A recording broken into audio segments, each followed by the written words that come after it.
Esta es una revelación que anoche me dio el Señor. Él viene pronto. 28 de octubre de 2012, a las 14:14. Asunto. La revelación.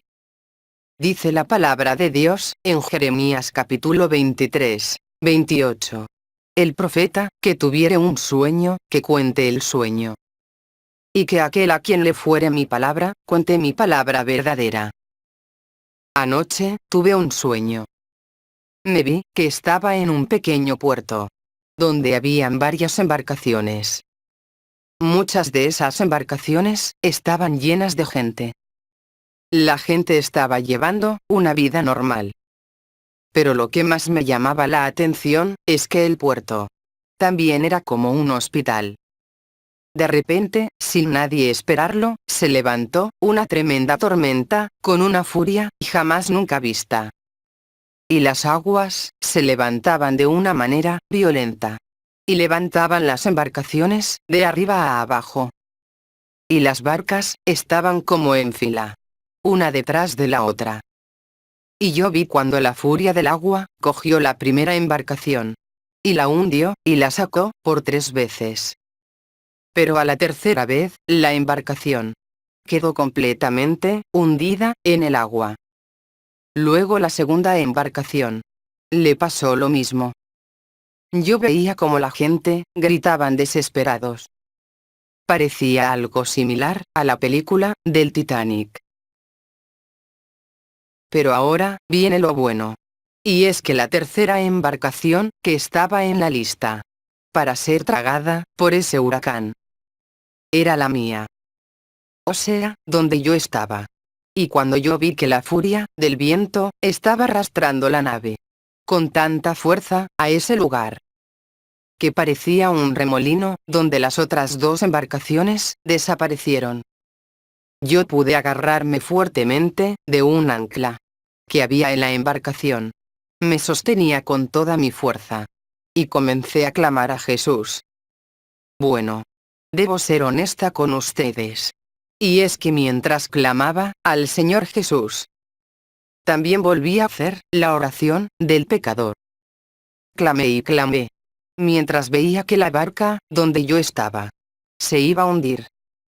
Pero mientras clamaba a Jesús, sentí cuando a la barca la jalaron con fuerza hacia atrás. Pero quien jaló la barca para atrás no fueron manos humanas. Al mismo tiempo, cesó la tormenta. Pero la pregunta que me hice en la revelación o sueño fue: ¿cómo fue posible que ese pequeño lago pudiese tragarse esas embarcaciones?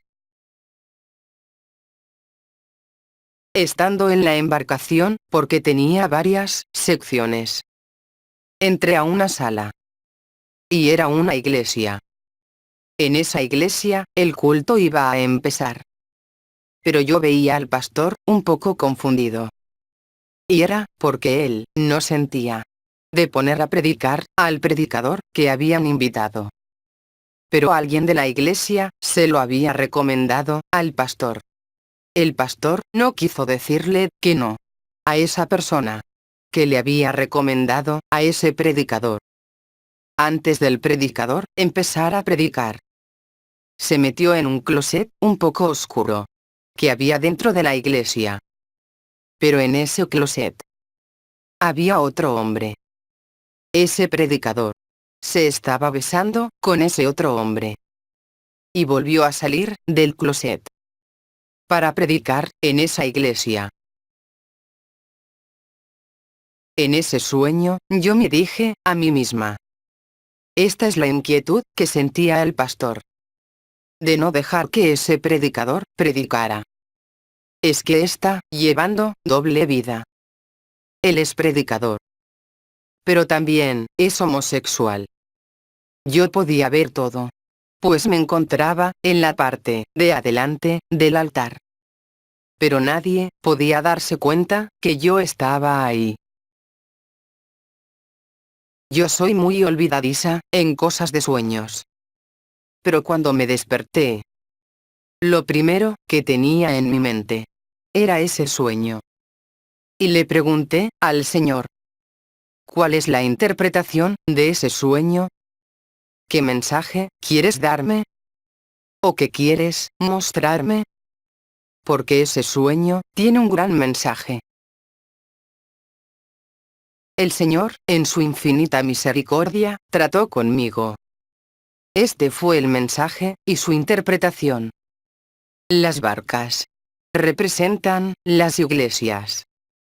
Representan la vida de cada creyente. El lago que vi, donde las barcas estaban, representan el mundo. La pasividad y la tranquilidad que vi representan la pasividad, el letargo y la ceguera espiritual en que están muchos de mi pueblo. La tormenta que vi, que sacudía las embarcaciones y las hundía, es una sacudida que viene porque he empezado a limpiar mi iglesia. Voy a limpiar y sacudir muchos altares contaminados. Voy a mover los cimientos de la tierra. Voy a sacudir los cimientos de los hogares. Hay hogares llamados cristianos, donde han sacado la presencia del Señor. Donde antes hacían un altar familiar, y ya no lo hacen. El trabajo, la computadora, la televisión y tantas cosas han ocupado el primer lugar que le correspondía al Señor. El Señor viene pronto. Y viene por una iglesia santa. Pero me dijo, con voz como cuando uno está bien bravo. Dijo: mira. Mira cómo los homosexuales, vestidos de predicadores, contaminan el lugar santo. Dijo: homosexuales, lesbianas, adúlteros, fornicarios, ladrones, estafadores, y hasta sacerdotes y sacerdotisas de Satanás están predicando en muchos altares e imponiéndole las manos a muchos de mis hijos. Y los pastores, encargados de esos rebaños, lo están permitiendo. Porque han perdido la visión. Han descuidado mi palabra. Han descuidado la oración. Han descuidado el buscar mi presencia. El Señor decía que al que tiene su palabra verdadera, no lo dejan subir a los púlpitos. Pero aquellos que están llevando doble vida, a esos los dejan subir. Porque solo están mirando la apariencia. Hay muchos que califican al hombre o la mujer de Dios por los bienes, por los conocimientos que posee, por la fama que posee. Pero Dios es quien mira y escudriña el corazón. Y muchas veces, lo que es admirado por el hombre, entonces, es desechado por Dios.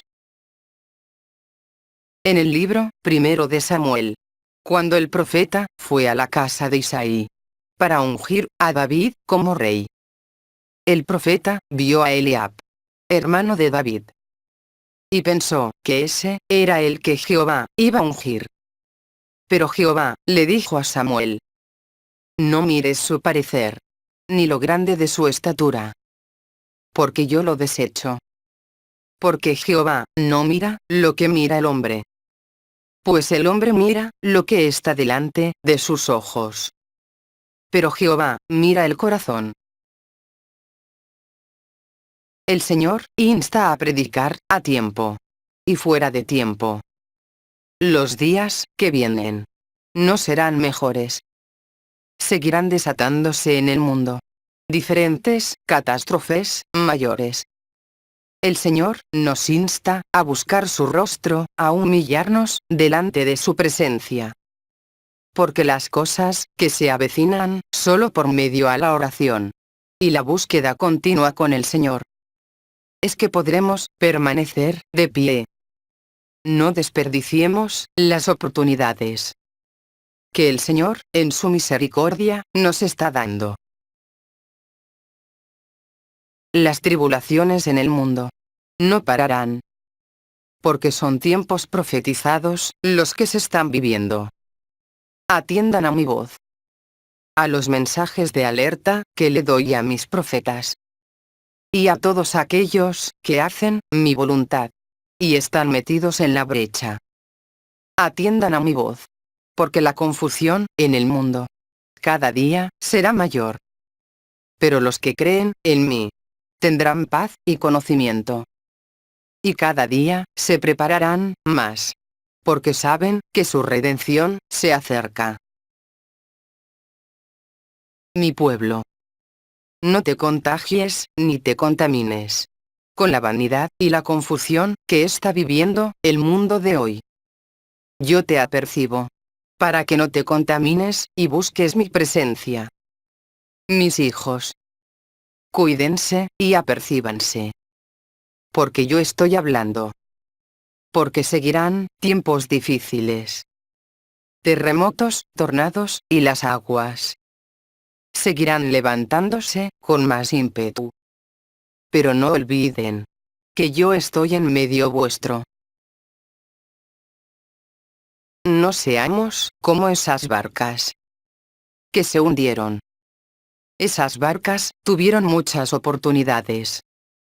Clamemos por misericordia, como yo me vi clamar cuando la barca iba a perecer. El Señor está esperando que lo busquemos, que nos humillemos delante de su presencia. Solo Jesús puede detener cualquier caos que parezca amenazar nuestra barca. Solo Jesús puede ordenarle a los fuertes vientos y a los huracanes que se detengan. Todo aquel que esté decidido a hacer la voluntad de Dios enfrentará grandes ataques infernales. Pero es más grande quien está con nosotros que aquel que nos hace la guerra. Dios te ha llamado para cosas grandes, y ni Satanás ni todo su ejército impedirán que Dios cumpla su propósito en ti.